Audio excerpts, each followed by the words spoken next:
I stuck my knee. There we go. I'm moving my knee, and that's exciting for me because that's where I'm at. I've reached that point. I've reached that point in my adult life at this point. Like, I'm moving my knee. What do you guys think? I haven't seen it yet on the YouTube, and until I see it on the YouTube, it's not real. I know there's a delay. I have seen it. It is good. I have seen it.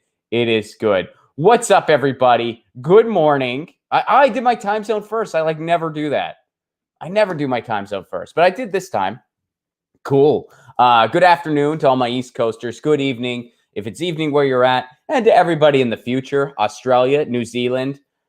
Happy future. Please solve climate change for the rest of us. New Zealand, COVID, you guys haven't had a case since June.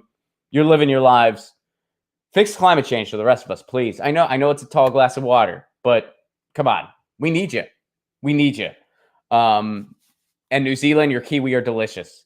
All right. Shout out to everyone who makes the show possible. Before I bring my guests in today, ZT.com, ZHITEA.com. Their tea kind of rules, and you can get their tea wholesale now during the pandemic. By the way, I need to stop clapping my hands. I do it because I like it. And I realize, especially on the podcast later, you hear, what's that clicking thing? It's me clapping my hands. And it's a bad habit that I got to get out of. That's on the list for 2021.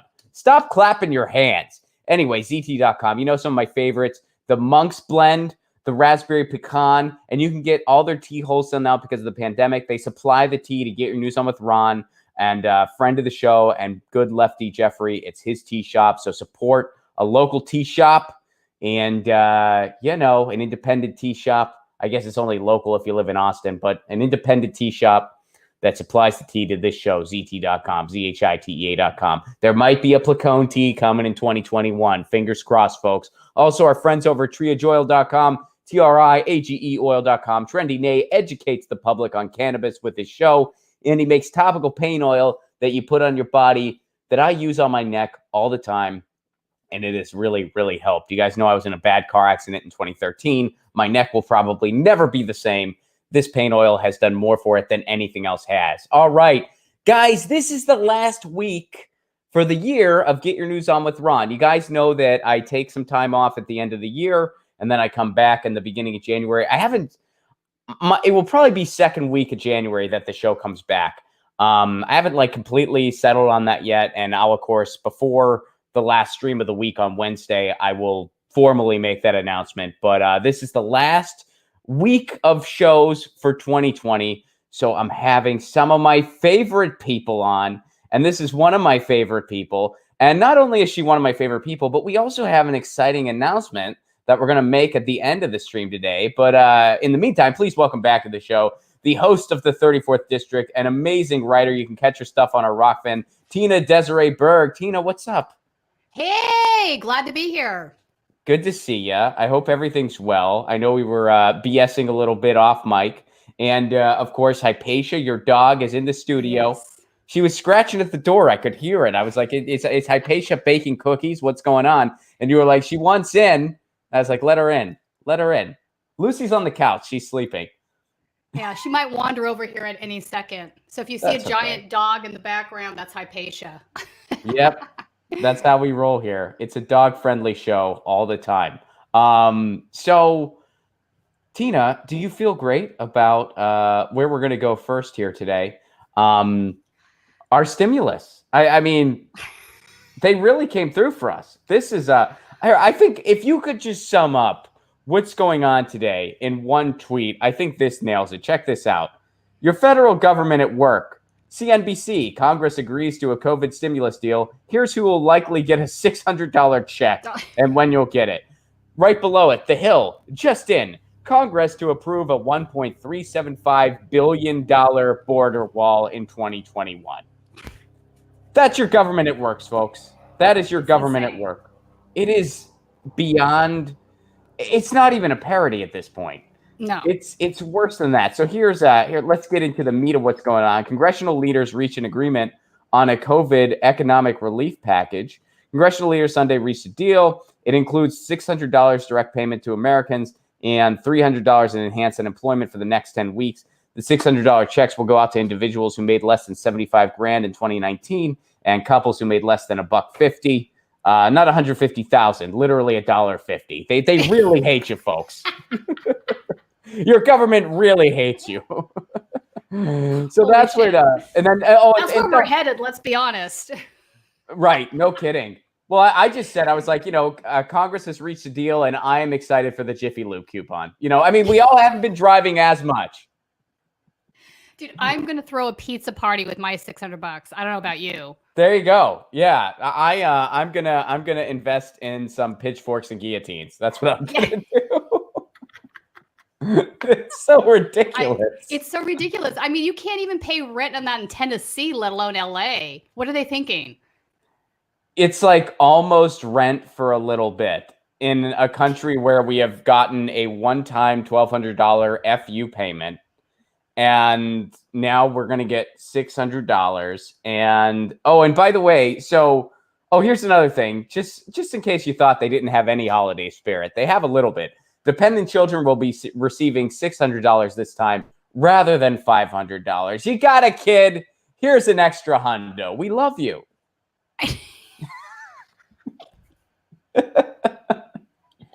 Do you know the stupid part of this, Ron, is that the reason they did it is because they have the realization that folks can't pay their bills, so the landlords aren't getting paid their rent, the landlords aren't paying their mortgages. There's this whole house of cards that's going on, right? But $600 isn't going to change a damn thing, and nobody's going to use that money to pay rent because it's not enough. They might as well keep it and do something fun with it.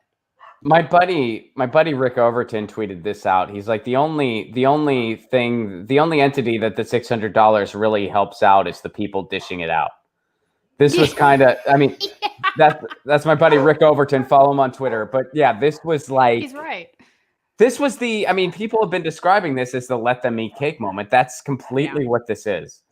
And it's a very small let me eat cake. It's like the little violin, but a cake. It's like a sliver of cake. It's like when somebody asks for a piece, but they don't really want one. Hypatia really agrees. She is really upset. She's like, this is not right. Hypatia is like, Hypatia, come here. Say hi. Hypatia is barking for a people's legislature. That's what she's doing. She is saying it's time to impeach the entire federal government. It is time to fire every single one of them and to just start over with a people's legislature. Which, by the way, I am totally for at this point. I know, I am too. Like I'm just at that point. And I know that what I'm calling for something like that is insanely intense, and it would have a ton of problems, a ton. But it would not be shittier than what we have now. It just wouldn't be. It just wouldn't be. It would just cut out the middleman. Instead of Wall Street having a middleman defend them in the guise of a corporate coup federal government, we would just have to head off with Wall Street directly. That would be the only difference. We'd be better off. We'd be better off with a people's legislature. And we only need half the country to give a fuck. That's all we need. Exactly. But why can't we get even that, though? What I don't understand about America right now is the 1%, the plutonymy, continues to extract your wealth, and they hand you a Peasley $600 check, and you're still not out in the streets. There are people defending this. I don't get it from both parties. I don't see how anyone's defending this at all. I mean, this is a slap in the face, and it really, I mean, the trickle down's not coming, people. It's not coming. I mean, let that sink in. Let that sink in. Where trickle down is too much to ask for. Like they're not even. And what I mean by that, I mean, obviously we know trickle down has failed many times over, but they're not even continuing the facade. Right. By actually giving people something that's in the realm of human dignity. Yeah. And by the way, they're not giving anything. They're not upholding their end of an agreement. That's what they're doing. Yeah. That's what they're really doing. And so here's another thing I wanted to point out in the article real quick. So the eviction moratorium continues, which is a good thing. It only goes until January 31st. Yeah. So, I mean, what do they think is going to change? And they're evicting people anyway because there's loopholes. That's right. So they're evicting. Now, here's the thing, and I tweeted this out yesterday. Even though there are loopholes, which is disgusting, there's still a very good chance if your landlord is trying to evict you, they are breaking a law somewhere. Like they are breaking some law somewhere. There's a good chance that they are. So you really need to not leave your freaking house. And we are at the point where it's like communities need to come together. I mean, it's similar to what happened in Portland, where they were just like, you're not evicting this person. You know, So I was actually just at a rehoming of an eviction 2 nights ago, Ron. I need to post the video. But there's a organization here in Los Angeles called LA Voice that's been helping rehome folks that have been evicted. And this family was evicted last week. Who does this? A week before the holiday, you're evicting an entire family. The son now has COVID, and I'm sure that wouldn't be the case if they had not been evicted. And the guy, I did some digging into who owns the house, and it's one of these shockers. It's called Trojan Capital Investments. This guy's name is Don Madden, and he has been buying distressed real estate with hedge fund money all over the country, houses, not apartments. And this is what they're doing. And I found 2 other LLCs that the guy had on the Secretary of State website that were FTB forfeitured, which means FTB stands for Franchise Tax Board.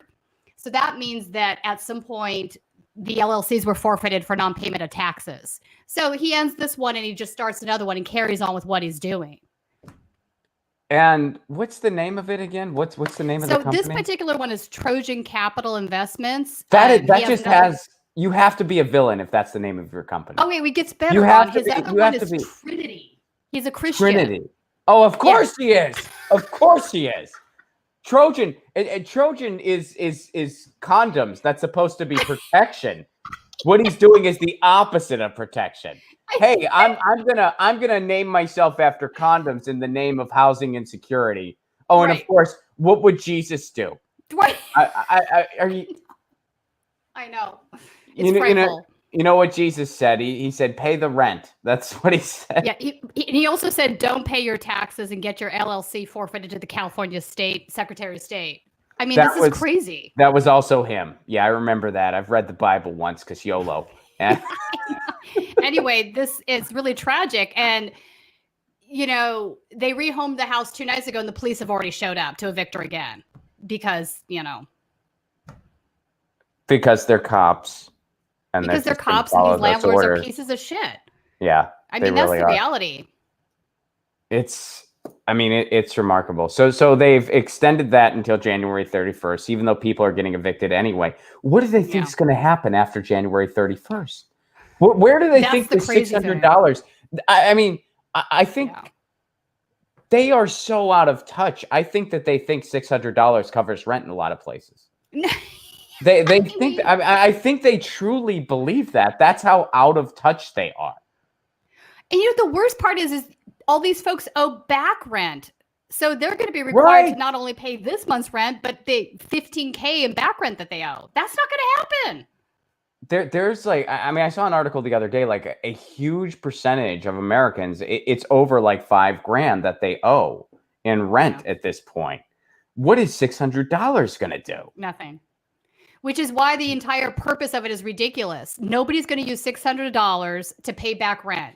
It's not going to make a ding. They're going to get evicted anyway. So they're going to take the $600, either save it, buy groceries, have fun out, whatever else. But they're not going to use it to stop the house of cards from crumbling. Put a pitchfork in capitalism. I mean, yeah. I mean, and don't get me wrong. I'm glad people are getting groceries. I'm glad for that. But this is... Yeah. I mean, but even that $600, I mean, right. It doesn't go far when you've been food insecure for a year. I mean, this is bad. It's not even, I mean, the Onion couldn't write this stuff. like it's like, how do you like this is just such a colossal failure. And it really bothers me at this point when you see people in the media and you see people, even on YouTube or wherever else, taking this system seriously still. Yeah. It's a scam. This system is a scam. You know what the United States is? Remember when the internet was really just getting started and you would see these insane spam ads that would pop up and God knows what happened if you clicked them. I don't know anyone who actually clicked one of those things. I think if you did, you just got sent to this matrix of weird porn. I don't know what would happen.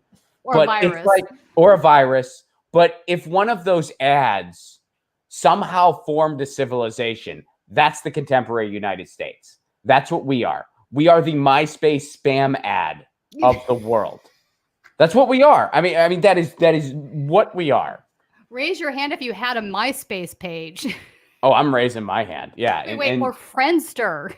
Friends, I never got on Friendster. And yeah, and to any Zoomers watching the show today, like, what are you talking about? You'll have to Google some stuff later but I mean, I don't know. The gist of the analogy is this country's a scam. That's the gist of it. It's a total scam at this point. And every time somebody tries to make one of these arguments about free market, it's like, yeah, no, we don't have free markets in this country. Capitalism isn't a free market system. Stop calling it that. It's rigged to the capitalists. It's rigged to the capitalists. And people also have this fantasy, and this gets into what we're going to announce later, because this is part of the reason we're doing what we're going to do. People have this fantasy that markets don't exist without capitalism, which is why do people believe that? That's such a ridiculous notion. Like, there were no markets before the 19th century. Is that really the case? People just never exchanged anything. It never happened. There was never a unit of measurement referred to as money. Oh, except there totally was. I mean, all of the most ridiculous, and this is what we're going to get at, like all of the most ridiculous.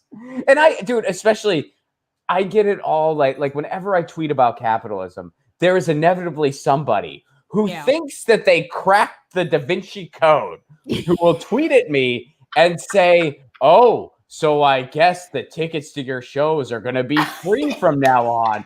And they think like they got me. And it's that's so ridiculous. I know, right? Or the folks that say like, well, then you're not going to buy an iPhone, are you? Yeah. Like, my God. Those things exist without capitalism. You know that, right? Or the people that like Ted Cruz the other week when he was talking about the vaccine, how that was capitalism. I'm like, actually, the German government financed most of that research. And then you could go back to things like the polio vaccine, even that was also government research. None of this has to do with capitalism. Yeah. I mean, it's unbelievable. It's just like, look, in societies aside from capitalism, people get paid for their labor and their work and their craft. Like, that's just how it works. In fact, and honestly, if you want to use a performing artist as an example, in other countries that are less capitalistic than the United States, performing artists get taken care of better because the government actually funds the arts and stuff. If you know any musician who tours around the world, ask them what their favorite country to play is, and I would bet you anything you are not going to hear one person say the United States. Exactly. Unless that's the only place they've toured. You will not hear one person say the United States. In fact, most people that are based in the United States, they got to go to other countries to make a living because they can't make a living in the United States. So they got to go to other countries. It is tragic. And even though there's a ton of travel costs involved, they still do better over there because they actually treat performing artists a lot better because they get funding. So they're able to feed you and give you a place to stay, and they're able to pay you fairly. Anyway, that's a whole other. That's a whole other. Hypatia agrees. Rabbit hole. Hypatia totally agrees.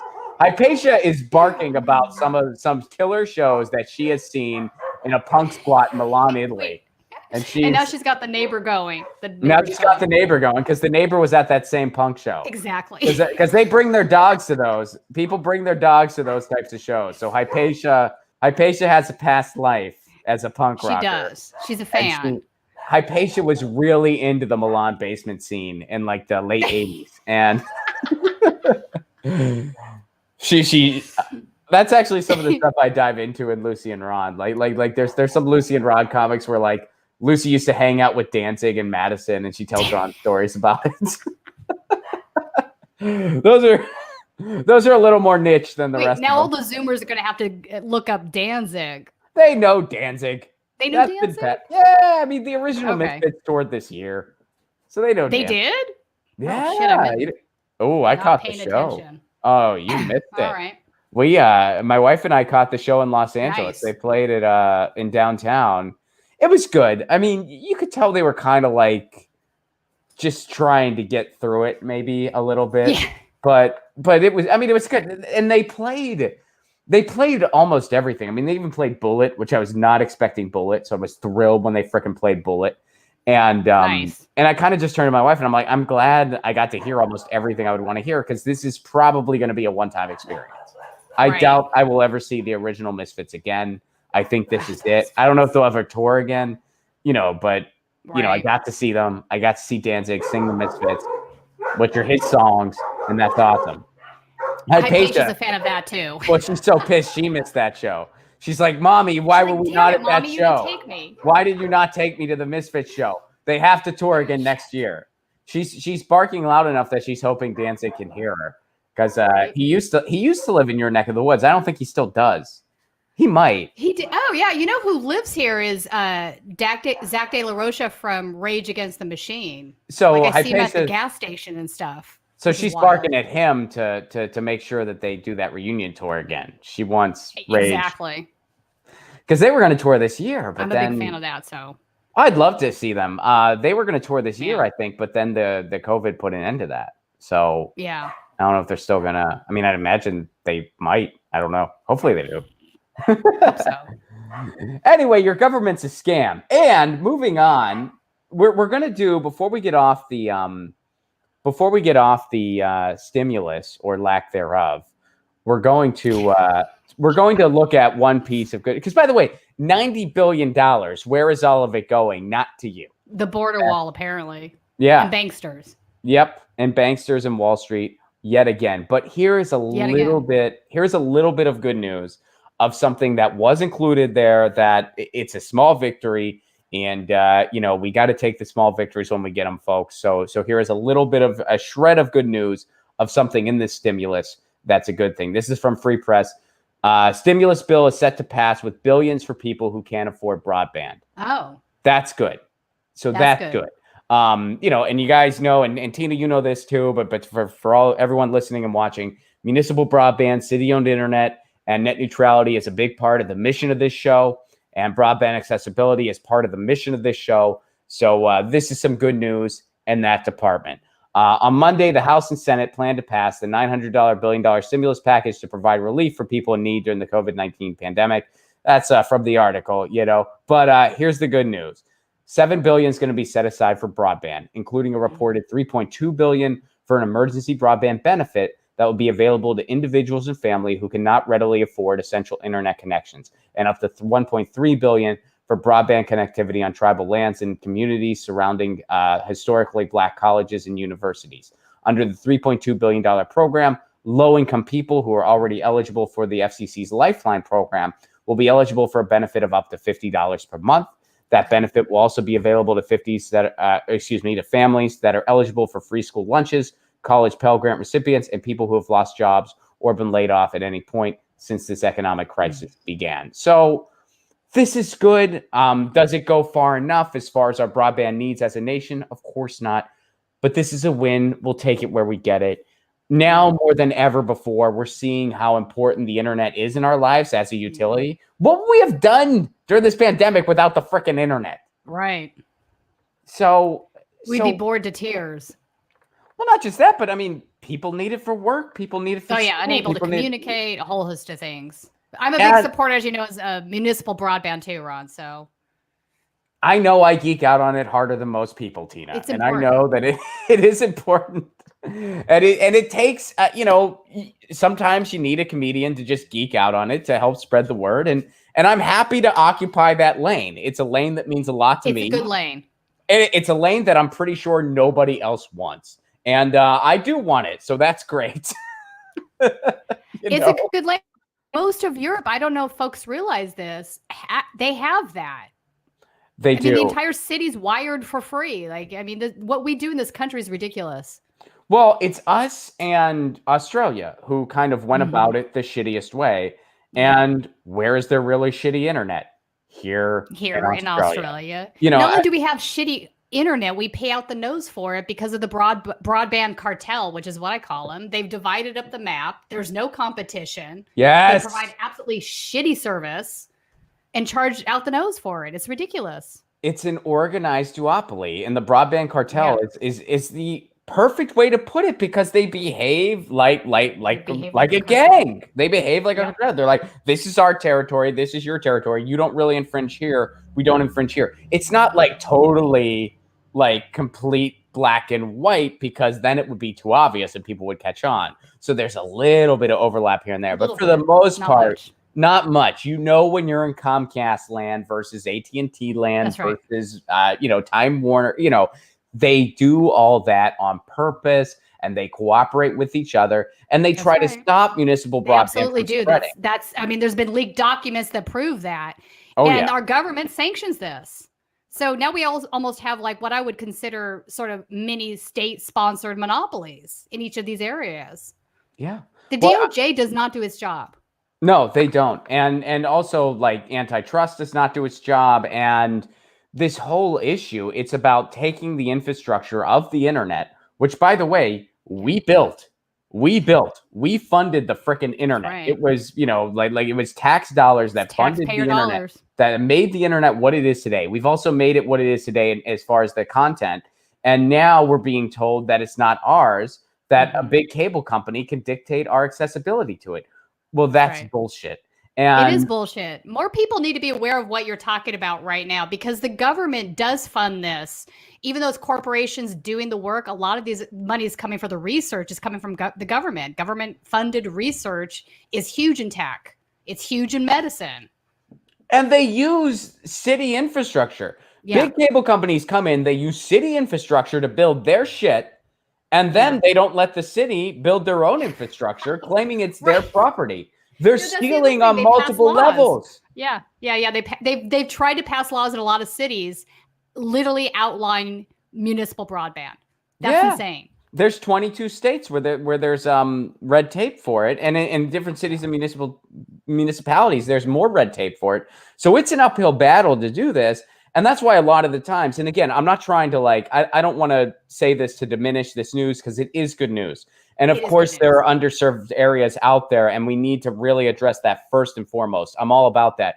But part of the reason you hear Democrats especially say rural broadband is because that way they're not stepping on big cable's toes. Because there's a lot of the places that are underserved with internet infrastructure, it's because the Comcast and AT&Ts of the world, they don't want to build there because they don't feel like their profit margins. Their profit margins aren't to their liking. So they say, screw it, we're not interested. So the government says, oh, well, we can help these people out because big cable won't care. But really what we need to do is we need to cut big cable out of the equation altogether and have high-speed internet for all across the frickin' country. And that's going to take a lot more than just rural broadband. And that's something that we really need to start in our own cities and neighborhoods. And, part of the mission of this show, I was at my city council meeting last week, neighborhood council rather, to try to push for it here in San Pedro. And, we'll see what happens. I think some of them were interested. Some weren't, but you got to start somewhere. You got to start somewhere. We got to educate more of the population to understand the issue too. It's a pretty big, it challenges people to kind of think about something that they just don't really think about. But the other option is waiting until it's too late. Because it's like when your internet's working fine, you're kind of just like, well, what's the big deal? And it's like, well, here's the big deal. In 1996, everybody had a different idea of radio than what they do today. And radio was successfully hijacked from the American public before the internet was what it is, by the way. People make it out like, well, it's just because the technology became out of date. That is half true, yes. But you're forgetting that before podcasting was a possibility, radio had already been hijacked from the American people. It had already been stolen. So no, there wasn't another alternative. They took radio anyway. So even had the internet never happened, we'd still have completely homogenized airwaves like what we have now. So people don't realize that. People make it out like once you get a medium, you can't lose it. Yes, You can. It happened to radio. It happened to television. Yeah. God knows they're trying to make it happen with the internet. Yeah. And if we just like shrug our shoulders and let it happen, it will. They've already repealed net neutrality. It will. And if we don't cut big cable out of the equation, that's just going to speed it up. Comcast is imposing data caps on people during a pandemic. I know. You know the nightmare that's going to be? Including the fire department. Yeah. I mean, it's insane. And we've learned that data caps are bullshit, by the way. This pandemic, we need data caps or the internet will crash. We just had a pandemic with no data caps. Nothing. Everyone was fine. Everything was fine. Yeah. I mean, other than the usual bullshit you have. I mean, of course, there were outages occasionally and stuff like that. But for the most part, everything was fine. So data caps are complete bullshit. It's just a price gouging scam. And Comcast is revamping that price gouging scam during a pandemic. You know the nightmare that's going to be? People are going to be like, oh, I just got overcharged a bunch of data, which, by the way, I'm using it for work. Right. So should I have to pay this or should my freaking job pay this? Because I have to work from home because of a pandemic. I need my internet. And now I'm getting charged extra for it. This is going to be a freaking nightmare. It is a nightmare. And just so folks know, what Ron's saying here is absolutely not conspiracy theory. It is proven. We've seen the leaked documents from Comcast talking about it. So this is all verified fact. Oh, yeah. I mean, there's no conspiracy here. I mean, you can just look at a broadband map. What do they think the conspiracy is? That they're, I believe the company about the data caps. Do you know how naive most Americans are? They've been fed so much propaganda about capitalism, about corporations, about the job creators. I mean, you can trickle down, go down the list. And they believe it because they've sort of been indoctrinated with these beliefs. It starts young. I mean, the idea that people think free market equals capitalism in the United States is really the apex of that. Oh, yeah. Do you really believe that a free market system or any sort of market system can exist without capitalism? A lot of people do. And it's because of, and I know there's a term for it that I will probably remember as soon as this show ends. But it's kind of like, what's that thing? You might know this too. We have a similar academic background. What's the thing where it's like point of association? Like you try to, when something is said, you associate it with X, Y, Z. But they're not they're not actually related. There's a false equivalence. Yes. An argument of false equivalence. Yeah. An argument of false equivalence. I think there's something else, but that works too. I don't know. There's some kind of fancy pantsy term that I'll remember in an hour. And then I'll be like, I wish I would have remembered that on the show. I could have sounded more. Or antecedent bias. If you only believe information that confirms what you already believe to be the antecedent, the truth. So, but see, this is more deliberate. This is more deliberate what I'm talking about, where it's like they deliberately try to make you associate term YZ with term X. Yeah, there's a word for it. And it's like and I'm not. Let's see if anyone in the chat's got it. I know. Yeah, so neither of those things. So false because those logical fallacies are what the people on the receiving end are doing in response to what you're talking about. Loose association, false dichotomy. Those are all, it's all the same. False dichotomy is good, Yeah, false dichotomy is good. And that all that's all, So thank you guys. Awesome. So it's a false dichotomy basically, where it's just like, well, markets, that's capitalism. No, it fucking isn't. No, that's just something humans do. It's the same. We've talked about this with Adam Smith, right? Adam Smith measured wealth in terms of labor, not in terms of gold. And that's a big difference. Mm-hmm. And we brought him from the dead, back from the dead. I know. You know how cool we are. We talked to a zombie Adam Smith, and he was just like, "Wow, so many people really missed the point of my books." And we're like, "We know, we totally get."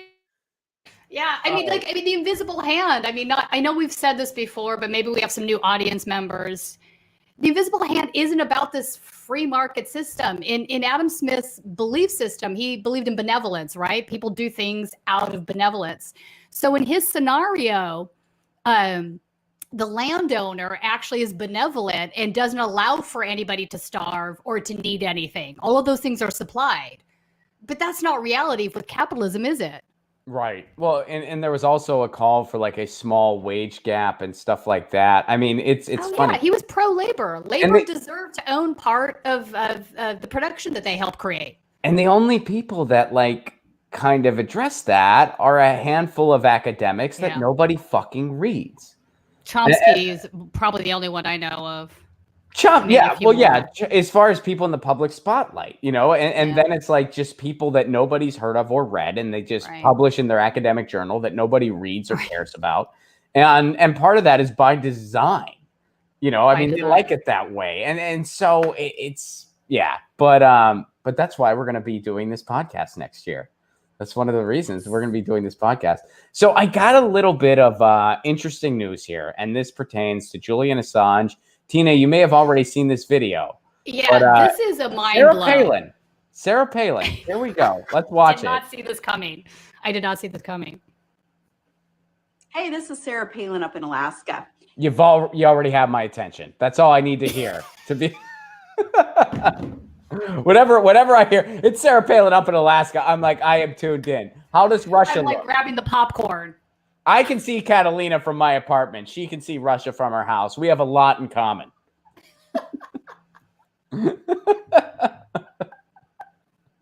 Hey, man, even a broken clock is right twice a day. Absolutely. And here it is. I mean, hey, I'm happy. I am happy she did this. I am no fan of Sarah Palin, but I am happy this happened. And here's what happened. She's a flaming moron most of the time. Absolutely. Absolutely. And I am the first one to admit when I make a mistake. I admit that I made That's debatable, actually, but okay. Not supporting Julian Assange, thinking that he was a bad guy, that he leaked material that perhaps he shouldn't. And I've learned a lot since then. And I think Julian did the right thing. And Julian did us all a favor in America, did the world a favor by fighting for what he believed was right. And ultimately, he's been proven to be right. Okay, that's enough. We get the gist of it. We get the point. And here's what I tweeted. I'm no Sarah Palin fan. And to be honest, I doubt she would have done this had Assange not exposed the DNC. Yeah, and I believe that. I do believe that. I think there's a certain tribal element to this. Regardless, I am glad Sarah Palin did this. And I wish more politicians like her would, because they're the ones who have Trump's ear. And quite frankly, I don't care what their motivations are. I mean, when I tweeted this, there were people who were like, well, I think she's just grifting, or I'm like, I don't give a shit. I don't give a shit. She's right. She's absolutely right. And I mean, she did not put it very eloquently at all. No, I don't think she really understands the issues. That's why. I don't think she does either. She sounds like someone just handed her a note card, then like, Julian Assange, you're for him now. And she's like, okie dokie, exactly. And she's just like, I think he's right on. And it's like, all right. It's a very like nonchalant, like way to frame one of the most pressing assault on freedom of the press issues of our life. And that's exactly what it is. That is exactly if they win this, Ron, this is the thing. If they win this battle, if they extradite him to the United States and put him on trial, they're literally putting this idea that news is as a public service is false. This opens the door to so many wrongs. I mean, look, whether you think he's a good guy or a bad guy is sort of tangential to the point. The point is this: he is a publisher of important information. Everything he's published is verifiably true. It's factual. Yeah. And there's nothing about doing that that's bad for the public interest. Nothing. Yeah. And in fact, more people should stop arguing about, like, I still have people in my mentions saying he's a traitor because of the DNC thing. I'm like, well, then if you're more concerned about that than the fact that what was exposed, the corruption of the DNC, all of these things, if that isn't a concern to you, then you're an idiot. I don't know. I don't even know what else to say. Well, and talk about propaganda. I mean, listen to yourself when you say stuff like that. Well, he's a traitor because a traitor to who? Who's he a traitor to? I mean, that's the question I always ask people. I'm like, who is he a traitor to? To the DNC. The dark side of our government that are they're infringing on your Fourth Amendment rights. Right, Edward Snowden, same thing. So your allegiance is to the DNC or the United States government, not to we the people. Not to our right to information. That's where your allegiance is. Why don't we just have a straight up dictatorship then? Why don't we That's just? right. I mean, why? Let's just take the mask off. Let's appoint them all the empire. That's how they That's right. behave anyway. He's That's a right. traitor. Listen to yourself say that sentence. I know. And I have heard relatively intelligent people say that sentence, and it makes my freaking It's head scary. explode. It's scary. How It's many scary times to do me. you? I mean, I've heard very competent, able-bodied people say stuff like, or able-minded, say stuff like, "Oh, don't you want to know what foreign interference is going on in our No. elections? How about we handle the domestic stuff first? Yeah. How about we handle what goes on, the voter purges, the suppression? How about we handle that first?" Exactly. It's That's unreal. exactly right, Ron. And also, I mean, you think the United States doesn't interfere all over the world in other people's elections and has for decades? Yeah. This is just, to me, this is sort of tangential. It's not the heart of the issue at all. And nor does it convince me or compel me to agree with you. The point is this: democracy dies in the dark. The things that were exposed by Julian Assange and Edward Snowden should cause us all to pause and be afraid. Yeah, absolutely. It's that simple and straightforward. And if you don't see that issue, then I'm sorry, I'm going to say it. You're an idiot. Neither one of these guys are traitors. No, absolutely not. Well, and Assange isn't an American citizen. So just calling him a traitor is just a completely bogus. Like, what the hell are you talking about? It makes it even sort of another layer of... It adds another layer to absurdity on what is already a like 25 layer sheet cake of absurdity. It's like the 25 layers being charitable. You would need the entire Great British Bake Off team. I don't know anything about that show. My wife likes it. That's all I know. My wife likes that show. And I don't. I love that she likes that show. I like that show too. It's hilarious. She likes that show. I guess there was a Scottish dude everyone liked, and everyone cried when he got kicked off or something. I don't know. She told me about it. I was kind of paying attention. I was doing something else at the time. But she likes that show, and I guess you like that show. And I do. I'm the Scrooge who doesn't like that show. I have nothing against that show. I'm just not cool. I don't watch it. I'm not cool. But you don't bake, probably. I'm a cook guy. Your wife's tips I'm a on cooking sourdough guy. bread have been like amazing. My bread is now next level because of your wife. I am thrilled to hear that. Well, she's been. I mean, yeah, her bread's been killer. She's really she really works on it, and she's been knocking it out of the park. But yeah, I'm not a bake guy. I'm a cooking guy. Like because I'm not good at like, measure this. I'm like, I don't want to. Yeah. I don't want to do that.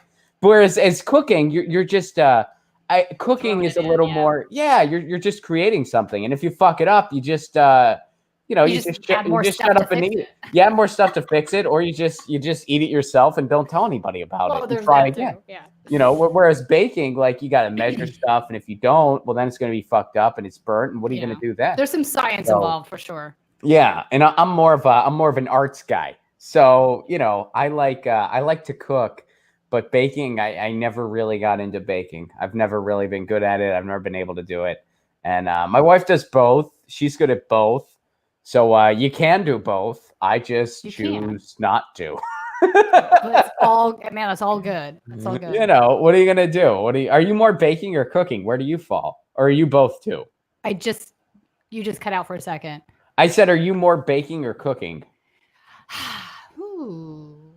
I'm a bother too, probably. Good for you. I do like to bake though. Bravo. All power to you. I mean, that's mainly because I like dark chocolate, and like Americans don't generally like dark chocolate. They like sugary kind of milk chocolate. Some dark chocolate. Yeah, because you're from Sweden originally, right? I was born here, firstborn. My dad is from Malmo. He came here when he was in his early 20s. But you had that type of chocolate around your entire life. 100%. So because I think for a lot of Americans, myself included, our palate is just not trained. It's different for like the really true dark chocolate. Because I've had some of that stuff. I like before. It bitter.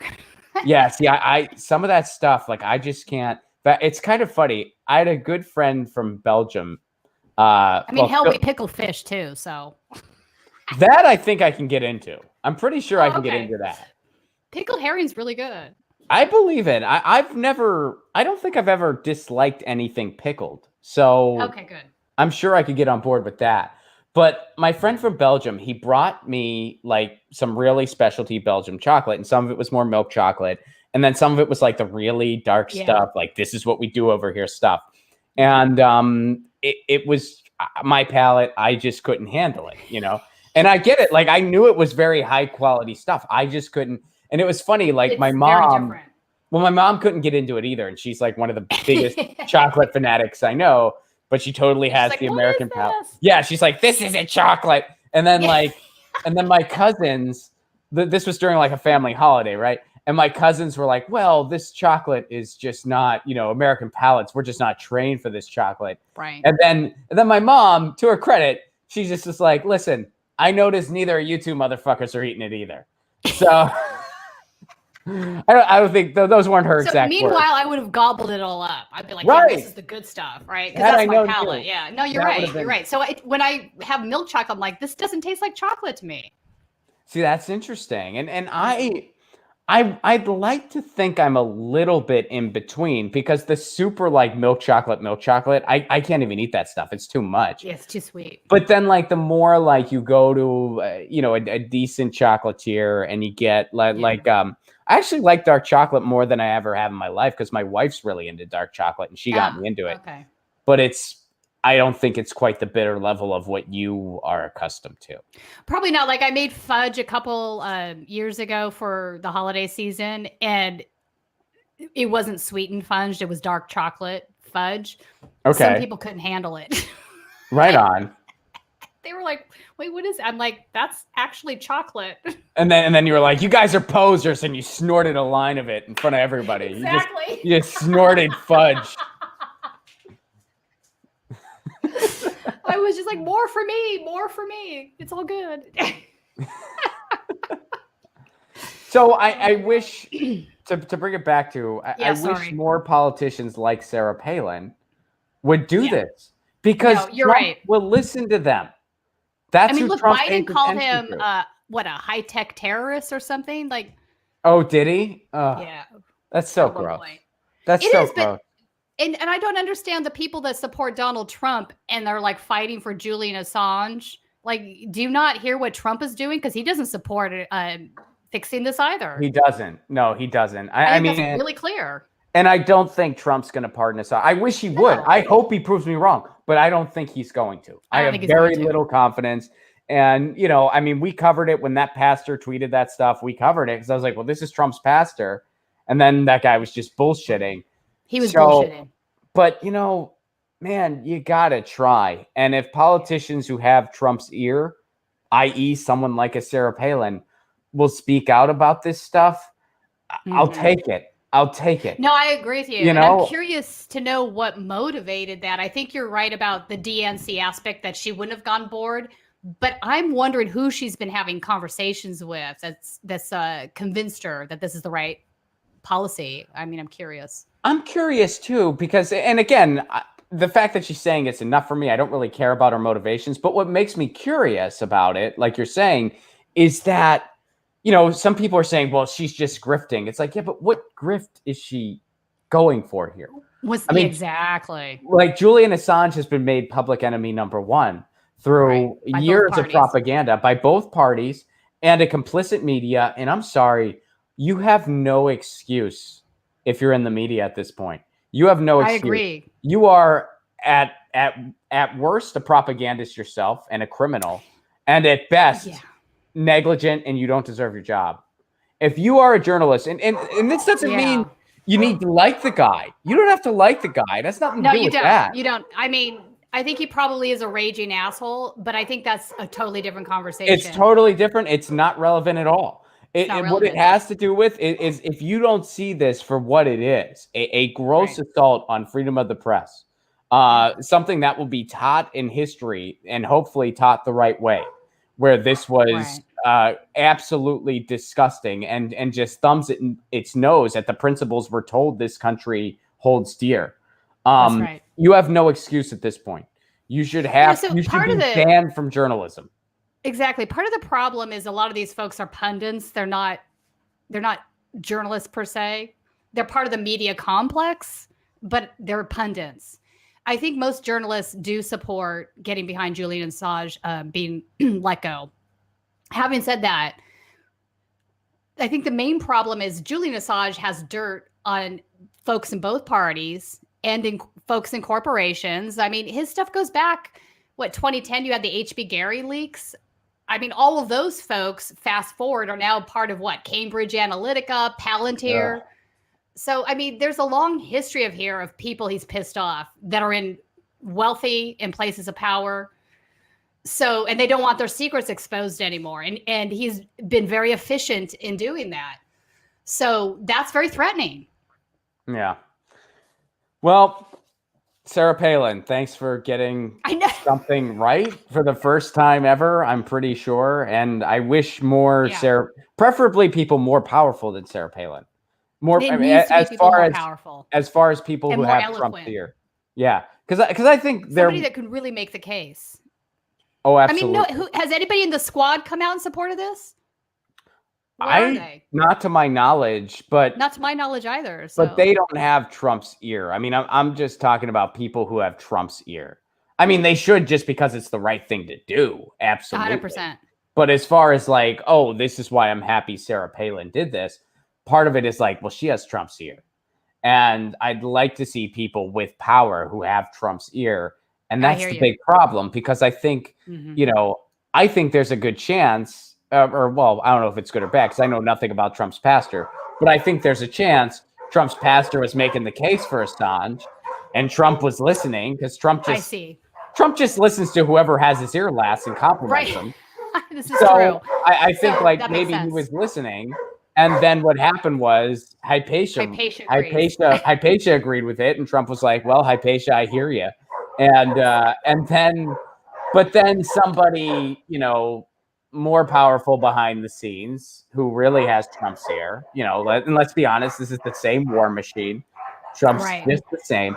And they told him, no, pardon Assange, no way. And that squelched that. So, let me ask you this, Ron. Do you think it's more likely that a leaving Trump campaign would pardon him versus an incoming Biden administration? Oh, geez. I think both are as equally unlikely. I don't think either one is likely. I mean, I think that the chances of a Joe Biden pardoning him are pretty much non-existent. Because I mean, Joe Biden worships President My Boss, and let's look at President My Boss's history on whistleblowers. It was abysmal, and that was something that when he was in office, you weren't allowed to talk about. And when you did, people looked at you like you had lobsters crawling out of your ears. No, but we need to talk about it. Obama, absolutely, went after more whistleblowers than anybody before, including George W. Bush. Yeah. That's scary. He campaigned on doing the opposite, and George W. Bush is the guy that created the Patriot Act. I mean, how can you outdo that guy? Well, George W. Bush put the authoritarianism in place and put it in a place of ugliness it had never been before. And that wasn't just George W. Bush by himself. That was the New American Century. It was Dick Cheney. It was all of those. AEI, American Enterprise. Mm-hmm. They're parasites. They are evil parasites. So they put that system into place, and then Barack Obama just allowed it to go on autopilot. And he certainly didn't like anyone that pushed that. He didn't like Edward Snowden. He didn't like Julian Assange. He didn't like any of that stuff. Yeah, he commuted Chelsea Manning's sentence after he tortured her for 4 years. Right. And it turns out the biggest beef I have with Obama is this. That's among them. I mean, whistleblowers and the fact that he just continued the war machine, which again, it goes into the whole putting Bush on autopilot. That's the biggest thing. Yeah, that's the best way to describe it, because that's exactly it. Oops, Hypatia just kicked the camera. Oh, you're still here. Okay. Now the neighbor's all excited and Hypatia's chilling. The neighbor dog's going nuts and Hypatia's not that into it. No, Hypatia's I'm just gonna chill. Oh, there she goes. Now she's excited. Now she's into it. Now she's like, I'm on board now. So, Tina, before we get out of here, we have an announcement for everybody. Yeah, I'm really excited about this. So you heard Nina. I just said Nina. You heard Tina and I talking You know about. what? I'm actually okay with that. Nina's fierce. She is. You've heard Tina and I talking about how markets can't exist without capitalism. That is a lie. That is not just an interpretation. That's a straight up lie. Like, that's just bullshit. Like, it's like saying chocolate can't exist without Sugar? face wipes. No, not even sugar, because at least sugar, there's some kind of point of connection. There's not even a connection here. Chocolate can't exist without microphones. What the fuck sense does that make? None. What do chocolate and microphones have to do with each other? Basically nothing, except you could use your microphone to advertise chocolate. To stir your melting Folks, chocolate. buy Tina's Fudge. Use the promo code Ron at checkout. Yeah. And get some of Tina's dark chocolate fudge that you can snort. Makes a great holiday gift. But so look, so what we're gonna do about all that is we're gonna go forward with our podcast. We wanted to start a podcast more focused on philosophy and political theory, and we're gonna do that because in our former lives, should we say former? I'll say former. I can't say former for you. Yeah. But former for me. It's a former life for me. For you, it might be maybe I'm gonna go back. I don't know. I've thought about getting my PhD. I've thought about it too, but only when I'm having a really bad day. Yeah. only when I'm just gonna go back. Fuck it. And then I'm like, I'm not gonna. Yeah, 100%. And to be honest, the reason I got the MA and not the PhD was because the idea of taking 2 years of foreign language, Latin or German, was like, yee! See, that's what actually excited me. I know so many people are scared of the language thing, but see, you're already fluent in another language. But no, I'm not. That's the problem. I should be. I thought you were bilingual. 7 years of Spanish and I can't speak it. I speak it like a gringo that took like 6 months of that Rosetta Stone stuff. Oh, it's really? Bad. See, I was actually excited. I can understand it, but I can't speak it. I was excited about that because I thought it would actually force me to get good at Italian. Like, it would just force me. And I felt like I needed, because I mean, I've tried, and now, hey, I live in Little Italy now. So I speak it at my farmer's market with one of my vendors. So I know how to order carrots and a lot of words that I forget. I ask her, and she's fluent. So she'll know all the words, and she's given me some books to listen to and stuff. Nice. I actually forget her name, but yeah, we talk every Friday. So I get my 45 seconds of practice every Friday. But you know, I try to use it when I can, but I felt like that would really force me to get good at it. But and my Swedish is even worse. See, I thought you were fluent in that. No. Right. Maybe my dad, my grandparents, my family. Okay. Maybe it was like one night drunk at a party, you just said something in Swedish. Oh yeah, sometimes I'll get drunk and start speaking it, but no, it's not. And I was drunk too, so I was like, "Oh my god, she's fluent. That's so cool." Teach me swear words. I think I was teaching you the Kill the Santa's drinking song. Oh, were you? Yeah. Good and then time. You do a shot. I'm on board. Yeah, so and all the audience is like, what are you talking about? There is a Swedish drinking song that's literally about killing all the mall Santas. Could not make this up. All right. Cool. A buddy of mine was over there during the pandemic. He was telling me about it. I had him on the show. Yeah.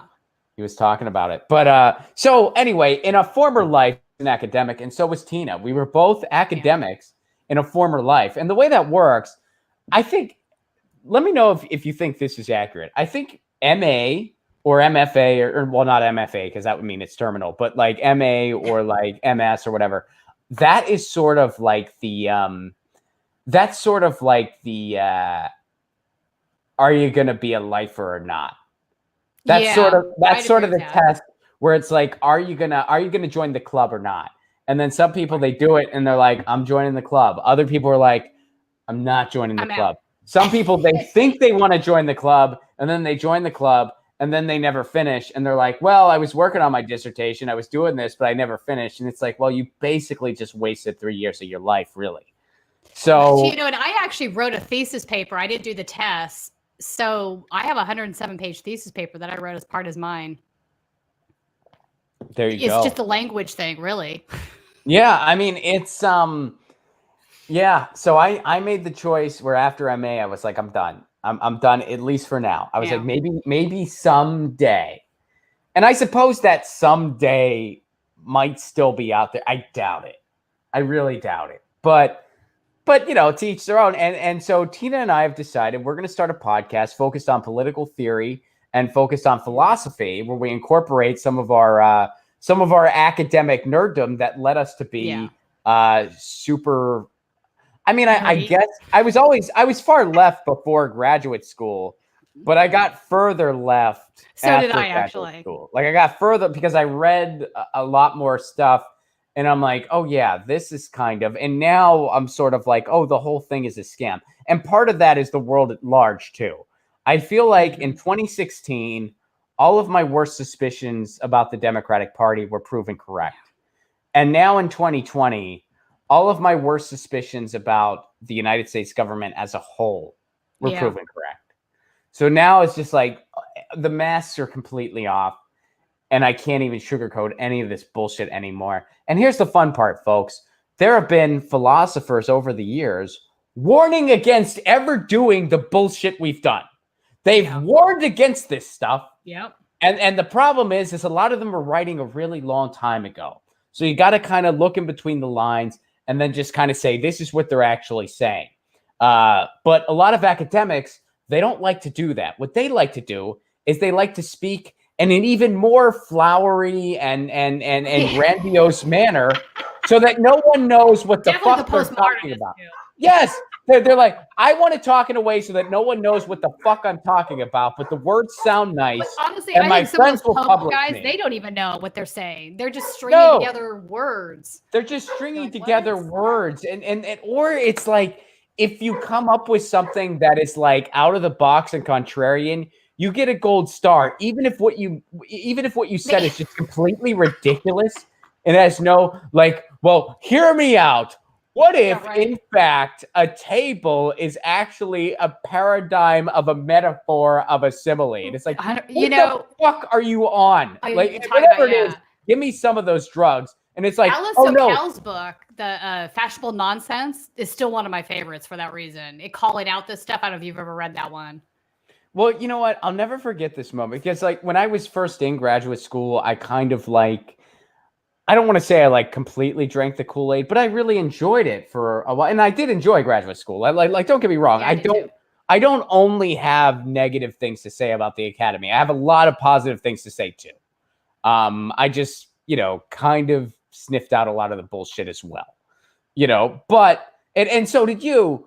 But like, when I was first really into it, I had a media theorist named Robert McChesney on my show, who's still one of my favorite media theorists to this day. And he's also very good at just being very blunt. And I asked him, and keep in mind, I'm like a first-year graduate student, so excited. And I go, do you think that it's a bad thing that a lot of the academic theory that's out there isn't just more accessible and read by more people? And he just goes, honestly, I don't, because, most of academia is just so freaking boring and pointless. I'm really glad that the rest of the world is sheltered from it. That's hilarious. And at first I was like I felt bad. Like, I was like, aw, but then I was just like, no, he's right.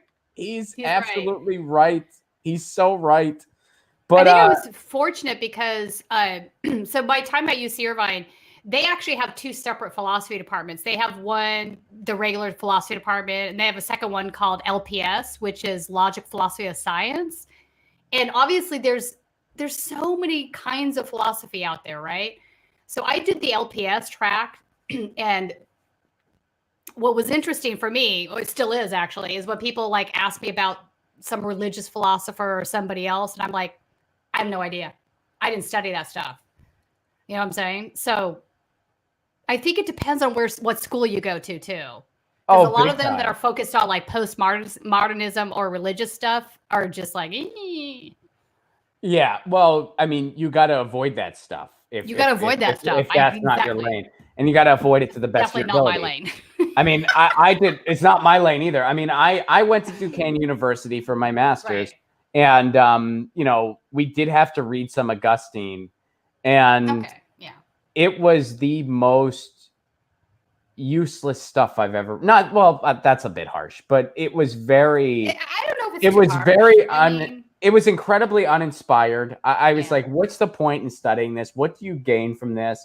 A lot of the theories were just, and I don't remember the specifics. I just remember being like, they're taking a lot of time to say nothing.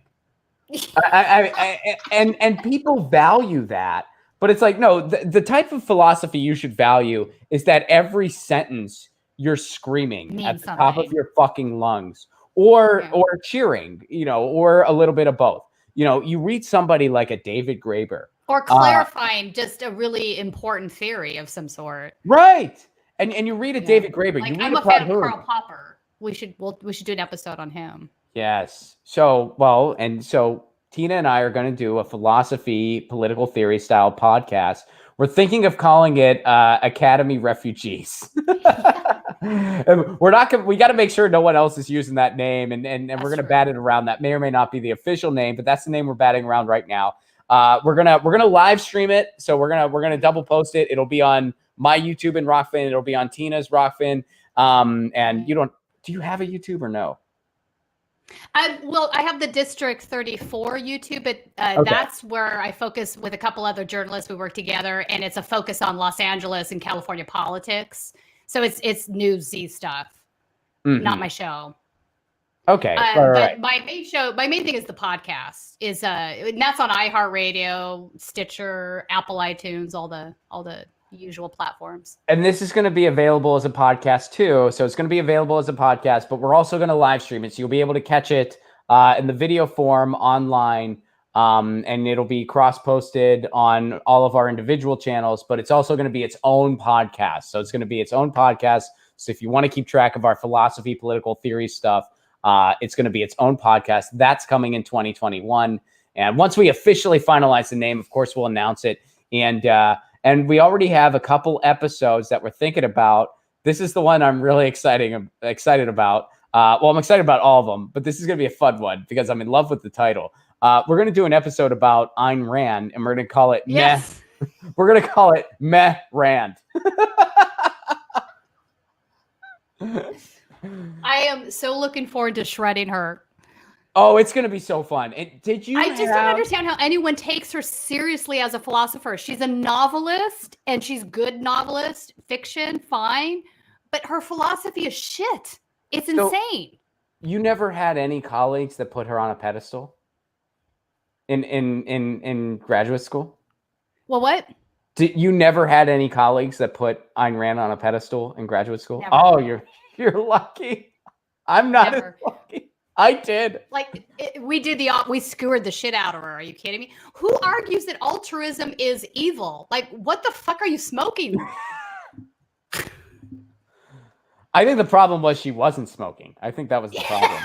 The problem was she wasn't smoking anything. She is it's like that old Bill Hicks bit. It's like, I think pot should be mandatory. Right. There are some people who really prove pot should be mandatory. She was one of them. She's one of them. 100%. Yeah. But you know what's really weird to me, Ron? Most of the people I come across that defend her are also religious people, which I can't understand. That makes it even bizarre to me because Jesus Christ would never say altruism is immoral. Like, that just doesn't, no. How can you worship Jesus Christ and think Anne Rhyme's right? Well, I mean, it's the same as like the religious right. I mean, it's the same as like that thing. I mean, that's all connected. Yeah. Like the evangelical religious right. I mean, it's just an offshoot of that. It's basically like it's basically just like a kind of like sect of evangelicalism, but you want to just be more academic about it. So you're leaning on Ayn Rand. I agree with you. Now that's a question to look into too. Are we going to do an episode on Jesus Christ? Who can I piss off with that one?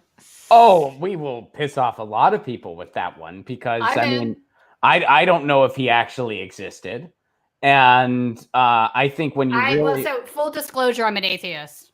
Oh, so am I. Well, actually, Okay. so this is fun. This is what we're gonna dive into on this show. But I just lost you again. Oh, you did? Am I back? Yeah. Oh, Yeah, I'm you're back. That's weird. Okay. That's but maybe that's God being like, oh, you don't believe in me? Yeah. Good luck here and your friend, motherfucker. I was thinking it was Spectrum being shitty internet, but maybe you're right. I'm like, it's like Pascal's Wager. Do you remember that one? It's Spectrum being like, it's the holidays. Stop it. Stop it. It's the holidays. But no, so I and this is the type of stuff we're going to dive into on this forthcoming podcast. I always say I'm either an atheist or an agnostic, depending on how you define those terms. Because the way some people define atheist, I'm totally an atheist.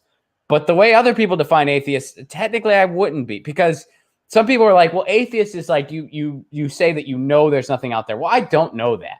Now, I don't believe in any man-made God. I don't believe that God is out there. But is there something beyond our realm of understanding that we can't wrap our heads around that is supreme to us? Maybe. I don't know. But maybe. So some people are like, well, that makes you an agnostic. Right? I don't know if you read Spinoza. I did. So that's probably where I'm getting this from. I mean, it was a long time ago, so I don't remember. I mean, so when Einstein references God, he's referencing Spinoza. He said that in the past. Spinoza basically is making the argument that God is in all of us. We're all in God. It's more of a materialistic thing. Like this life force that's in all of us is in plants, it's in animals, it's in us. It never dies. It just gets recirculated through more life forms. I mean, more or less, that's what he's saying. And that makes sense to me. But I think a lot of Christians would say that's blasphemy. Well, yeah, sure. Because a lot of Christians or anyone who has kind of subscribed to a religious narrative, they do believe that being they have created is out there. And they acknowledge there's stuff beyond their understanding, but they still believe in this, like, no, he's up there in the clouds and he's a he, and if you touch yourself, he doesn't like that. And I think it's an important part of that conversation is Judaism is really quite different than Christianity when it comes to all these things, because Judaism doesn't ascribe to that at all. I think it's more closer to what Spinoza is. I mean, hell doesn't exist. This like guy in robes like coming down the mountain with 10 commandments, that's very much a Christian idea. I mean, there's big stark differences between these two things. Sure. Afterlife, absolutely. all of it. Yeah. The Christian idea that, hang on, this really pisses me off. The Christian idea that you can have a life of wrongdoing, including being a serial murderer, and then accept Jesus Christ on your dying bed and go to heaven and be fine. That's just jacked up. And then you're going to tell me the guy that's an atheist that spent his entire life doing good things, being altruistic, giving to others, all of those things, because he's an atheist, he's going to hell. How does that make sense? Mm-hmm.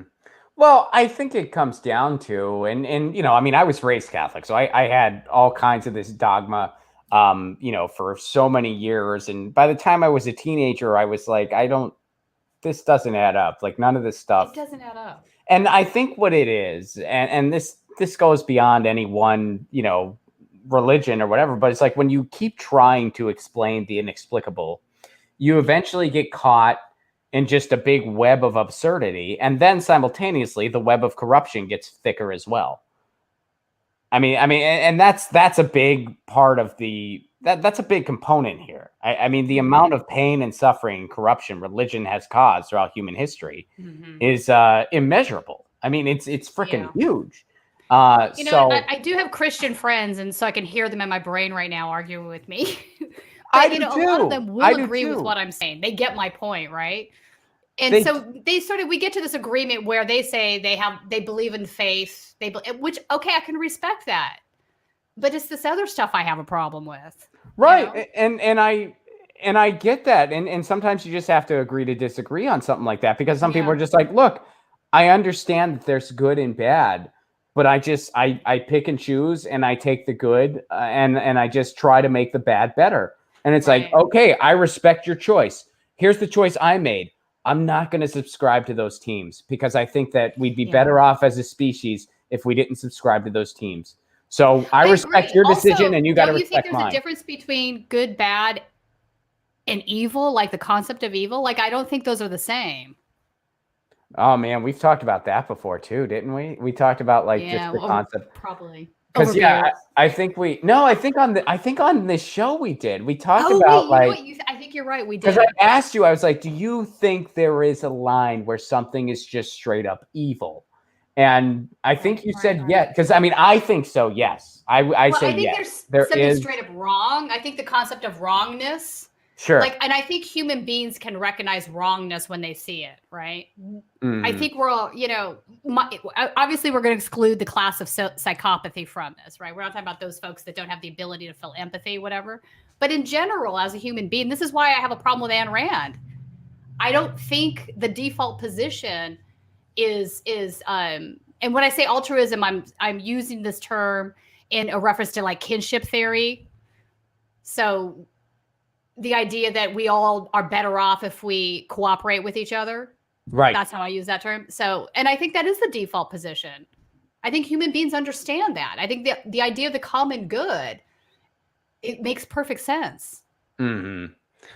I'm with you. Yeah, I'm with you. And, but yeah, it's something to behold. So I'm looking forward to that Ayn Rand episode. And then we have to have another episode where it's just two atheists try to answer, is there a God? Because oh my God, I'm here for that. Well, because it's Whitehead that wrote the book on why he's not a Christian. I can't remember if it was a Whitehead. I don't know. I just, it's interesting to me because then it's like, other people, they define atheist as just someone, they just take the term and they just like deconstruct it, where it's like atheist, God without. Well, what do we know is God? All these man-created ideas. So if you don't subscribe to any of those, you're an atheist. And by that definition, I'm an atheist. Yeah, I see what you're saying. And I hear what you're saying. That makes sense to me. Did you ever hear? Because they have a much more narrow definition of what that means. So yeah. So it depends on how you frame it. If atheist 100%. Is someone who says there's no way anything's out there, and I know there's nothing out there. Well, that's not me because I don't know that. Right. And I think something could be out there. Is that something, these man-made God? No, I don't believe that any of that exists. Right. But there could be something completely beyond our realm that that's out there. So if that's what you consider an atheist, I guess technically I'd be an agnostic. But if you think if atheists, I know what you're saying. I agree with those two things. That's about right. I think we're on the same page. Yeah. So I don't know. It's interesting though. I mean, it's fun to talk about. They're just very, very interesting concepts. Did you ever hear Ricky Gervais and Stephen Colbert debating like just the existence of God? No. How did I miss that? You got to watch it on YouTube because, Stephen Colbert is like, oh, I teach Sunday school and blah, blah, blah. And Stephen Colbert. So Does he really? Oh, yeah. Oh, yeah. Stephen Colbert is hardcore Catholic. He teaches Sunday school. Yeah. Okay. Yeah. And he's become the character who used to. Yeah. He became who he used to satirize. But that's a different story for a different day. But he's all like ready to his gills. Like he has his talking points ready because he's like, I'm gonna put down this atheist. And Ricky Gervais is just like not really giving a shit. And Ricky Gervais just shreds him. Ricky Gervais just not even trying. Just completely, and even Stephen Colbert was like, well, that's true. And Ricky Gervais was just like, Stephen, you believe in one God. And he goes, yeah. And he goes, okay, there's over 3,000 gods. You don't believe in like over 2,999 gods. You don't believe in any of them. You believe in one. He's like, I believe in one less God than you do. One. Out of thousands. I believe in one less than you do. And you're saying the truth out of all the thousands. And then he goes, awesome. and then Stephen Colbert goes, well, you've never conducted, because it's like they try to make this false equivalency, back into false equivalencies. Back to that, yeah. One of the things people do in the intellectual realm to try to justify their religious beliefs, because I think at the end of the day, a lot of this just has to do with your comfort. You take comfort in your belief. You take comfort in your church, which really you're just taking comfort in your community, and you're mistaking that comfort and community with a religious narrative. That's what I think it comes down to. That's why that makes sense to me. That's why we're less religious than our parents were. That's why, because society has progressed a little more and they associate religious narratives with community. We don't. So we're less religious. Like, that's all it comes down to. So I think that, like, the way they use the way they do the mental gymnastics in their head is they're like, well, you know, you've never actually conducted all these experiments in science that you believe to be true. You just kind of take it to be true. So they're already making a false equivalency between something that is rooted in faith and something that is rooted in evidence. Religion is rooted in faith. Science is rooted in evidence. They're trying to, cross-pollinate the two, saying, well, you have a certain amount of faith in science. And it's like, no, I just acknowledge the scientific method. I acknowledge the process. I acknowledge the body of work, and I evolve with it. There is no faith necessary there. There is no belief necessary there, unless you straight up don't believe that the human beings involved are real, which then you're detached from reality. I'm sorry. But so they make that false equivalency where it's like, no, you can't compare a pseudoscience to a science. It's impossible. I know a lot of people don't like to hear this, but by definition, religion is a pseudoscience. You can't prove it or disprove it. It's just people don't like it when you say it. People, I agree, but people don't like it when you say that. We probably lost some we lost some viewers on the stream right now for saying that, but it's the truth. So, well, here's the other thing. If you believe in you're Catholic and you believe in God, and I'm thinking about the scientist that helped decode the human genome. He's Catholic. He had this article that came out that made perfect sense to me, where he was saying, look, I believe in God, and I don't see that there's a problem with me also being a scientist, because I think the methods of God's creation are science. So he was arguing that evolution, which is validated by science, isn't mutually exclusive to believing in God, and that evolution was God's method of creation. That makes sense to me. If you're going to argue that position, I'm going to be like, okay. But these guys that are saying dinosaurs existed at the same time as Adam and Eve and this hogwash, I'm like, yeah, I mean that's absolutely ridiculous. And one of my closest friends, to the point where sometimes I just text him and I say, are we going to be okay or are we fucked? Because he's a marine biologist and he's one of the smartest people I know. He has religious beliefs, and he's he's just like, my work has nothing to do with my faith. They are completely separate. My work is based in evidence. My faith is based in my personal faith that I don't infringe on anybody else. And he goes, and I do not see the two as conflicting at all, because my faith is my faith, and I can still believe in a God. And I believe that my work is uncovering all the mysteries that God left. Right. And he completely, I'm fine with that. His personal religious views are his business, and he doesn't let it infringe on his work at all. And that's totally fine. That is totally fine. Now, if he, had a religious narrative and then was just like, oh, I think dinosaurs and humans were around 6,000 years ago because of the way I'm interpreting this passage in a Bible, then that's a lot different. And it's like, okay, that's compromising your ability to be a scientist, buddy. It's crazy. I mean, so on the way out to Palm Springs, there's these two giant dinosaurs, right, that have existed there. They're like part of pop culture. And by giant, I mean, they're like, what, 50 feet, 100 feet tall? You know what I'm talking about, right, Ron? In Palm Springs? Driving out on the 10. Yeah, headed towards Palm Springs. Oh, yeah. Where there's the casino there. Yeah, I've seen that. Yeah, I've seen that. All right, so somebody bought that. It used to be, I think, a gas station or something. I'm not sure. But somebody bought that and turned it into a creationist museum. No shit. There's one in California now? Yes. Oh, I wish you didn't tell me that, because okay, I went. Oh, you couldn't see. I went for the laugh, and it's like, wow. Oh man, see, I really want to go, but it's like I have that moral dilemma of I really want to go, but if I do, I'm giving these people money. Right, You know? right. And I get it, but it's like like because I used to live in Nashville, so I was kind of close to like the Kentucky, like the big, because that's like The big one that's there, like the big yeah. creationist museum, like that's where it all is. And like everyone would have that conflict where they're like, I want to go so bad, but I do not want to give these people like, money. What are these people thinking? Because I mean, so many of their sales are just curiosity.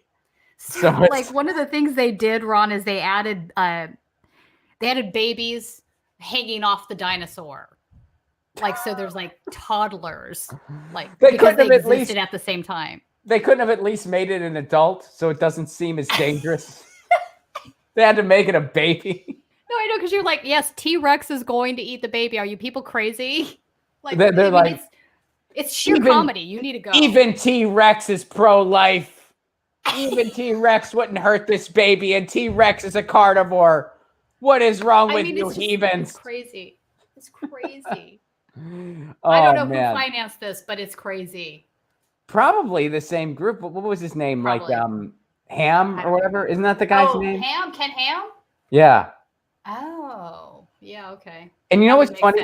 Every time that guy enters a debate, he knows how to set himself up for victory, because what he does is he'll only debate on his terms, and then he sets up the terms. He sets up the parameter of terms. So he goes, they're dictating what science is, and this is not science. They're dictating what history is, and this is not history. So he completely reinterprets the terms. So basically, in the rules of debate, what he does is he sets up the chess game and then sets up all of his pieces to make every move he wants them to make.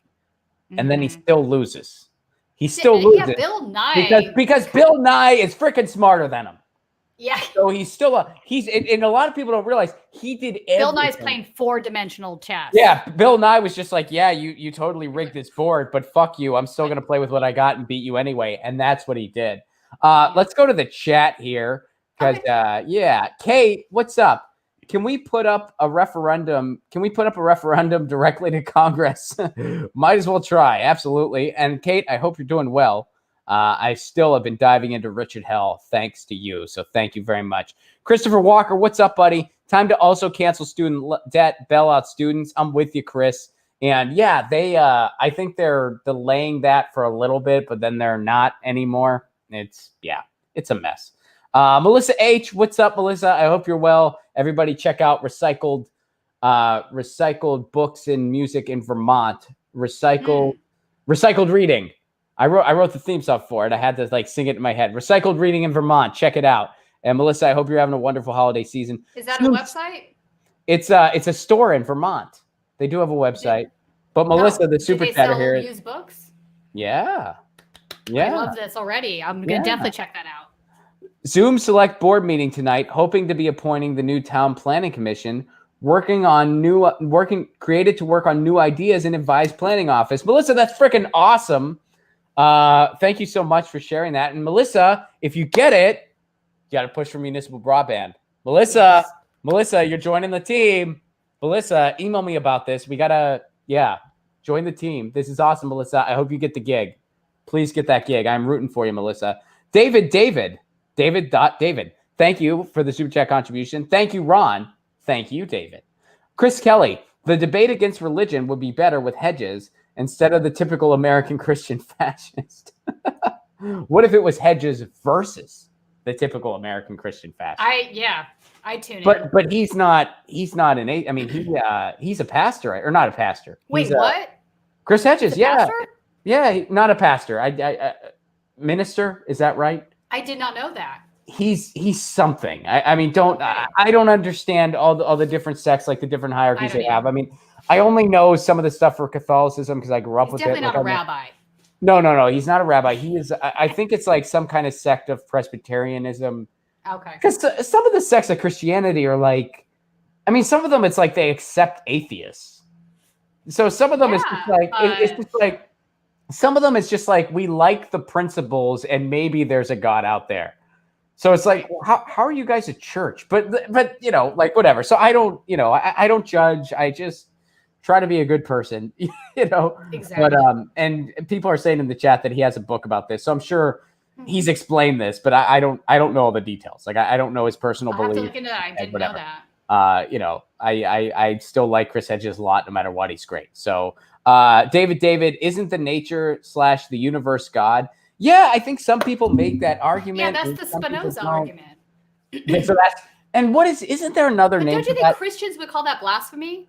I think some would. I think some wouldn't. I think it depends on what sect of Christianity they subscribe to. All right, that's fair. And what their personal take on the whole thing is. I mean, there's a lot of people, they still practice a certain religion's narrative. They acknowledge the fact that they are in opposition to a lot of stuff that the church does. Right. But they're still part of the team because they value those principles. Now, I respect that decision. I don't agree with it. My take on it is like, well, why can't you just practice those principles outside of the church? Exactly. I mean, the golden rule is pretty universal, isn't it? And it's a beautiful rule. Do unto others as you would have them do unto you. I love that rule. I love that rule. Isn't that a great rule? Yeah. And I don't need to go to some kind of church to practice that rule. I don't. And yeah, anyway, we need to do a whole episode on this because there's a lot to unpack. But David also goes on to say, God equals nature. Read Ethics by philosopher. Oh, so they reference that book, Benedict de Spinoza. He proves God is nature 350 years ago. Isn't it Baruch Spinoza? B-A-R-U-C? Oh, did I mispronounce it? Yeah, that's all right. I probably mispronounced it. Yeah, that's exactly, David, that's exactly who I was having in mind. David, I hope you listened to our podcast. If you haven't read that, Ron, you should read it. You might find it interesting. I've read like Spinoza's segments, and then I've read like I would kind of like jump around in some of his work. And again, this is grad school, so we're going back a long time. But I mean, I might have gotten some of the details wrong, but yeah, it's been a long time for me too. And some of it eventually blurs together, where you're just like, oh, was that? Yeah, like where it's kind of like. I turned 50 this year. Shush. You know, it's I don't think about it anymore. I really don't. You know, right? I try to live. I live by you know, speaking of philosophers, I'll give a shout out to a philosopher who uses music as his medium, my buddy Tim Carroll. He's a great singer-songwriter. And here's a great line of philosophy: you can't stay young, but you can stay cool. That's the only theory on aging I care about anymore. I used to care more. I used to get really self-conscious about the whole thing. But now I'm just like, you know what? You can't stay young, but you can stay cool. Exactly. And that's all. That's what I played on my birthday. That idea that you gain knowledge with age. I will say that.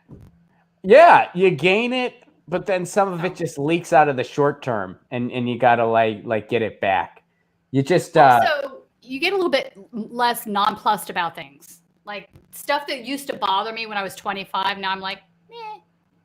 Yeah, stuff that bothered me when I was 25, a lot of it does not bother me now. No, the stuff that pisses me off now is all political.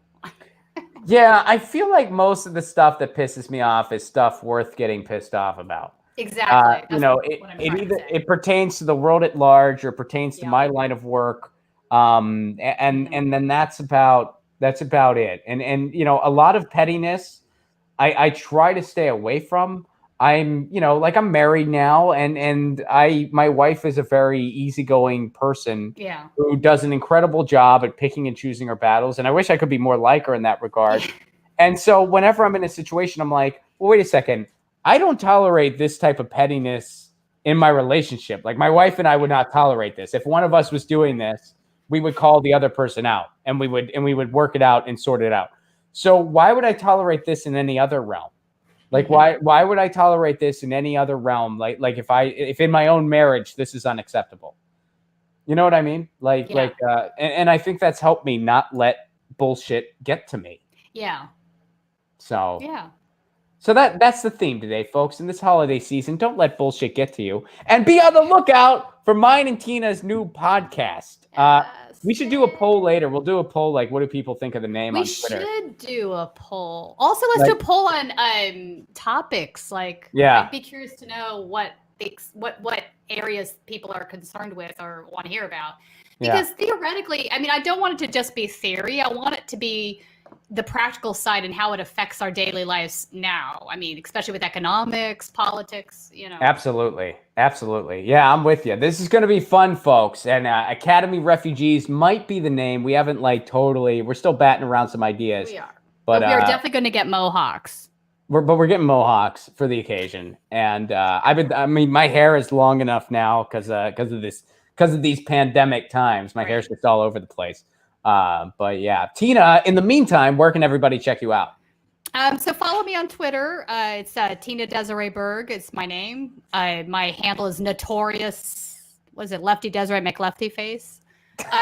For local politics, District 34 podcast, everywhere you hear podcasts. And then I still do bigger stories with Status Quo. Yes, yeah, you do. Yeah, and y'all at Status Quo are doing some really great work. You guys are boots on the ground, and it's amazing. Jordan's going to be breaking some really big news soon. That's awesome. Yeah, and Jen is feeling better, right?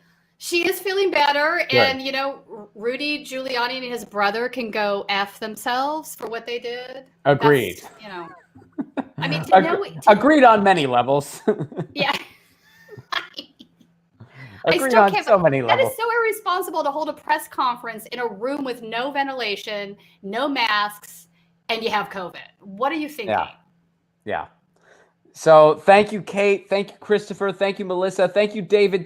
Thank you, Chris Kelly. Thank you guys so much for your super chat contributions. You help keep this show on the air. Everybody follow Tina. Follow her work at Status Quo. Follow District 34 Podcast. Follow her on Twitter. And our podcast is going to be happening next year. I'm excited. Yeah, this is good stuff. And in the meantime, you all know the drill. Lucy says meow. I say peace. Peace.